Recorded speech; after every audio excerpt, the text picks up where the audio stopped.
In Australia, investors are lining up to jump into Sydney's red-hot housing market, and growing demand is pushing the city's median house price over the $1 million mark.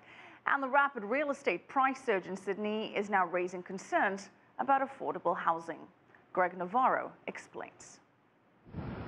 Go for a drive around Australia's largest city and you'll find an abundance of water views. You'll also see plenty of signs of a property market boom. Sydney is one of the most desirable places to live. Therefore, there's a huge demand. And with that demand, obviously, comes increase in house prices. Those prices have risen almost 23% in the last year. Some surveys now list Sydney among the world's top 5 most expensive cities to buy property. Sydney is really catching up after a decade of not doing much. There is a rough rule of thumb, an average of Sydney housing being worth about 1.5 times the average of the rest of the nation.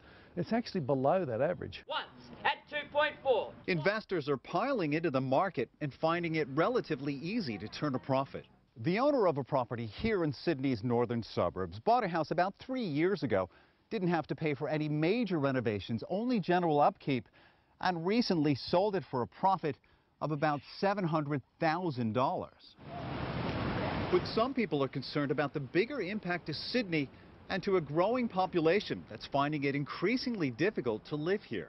People who are teachers and nurses and in the essential services are living well over an hour, 2 hours away from their place of work. That's not good for our communities. It's certainly not good for their family life. And experts say for a growing number of people, home ownership is a very distant dream. The real housing affordability crisis isn't in people trying to buy a house, it's people who can't afford a house at all.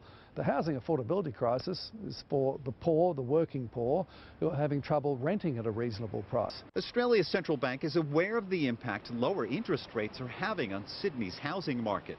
But for now, its sights are set well beyond the water views here, as it tries to stimulate the country's slowing economy.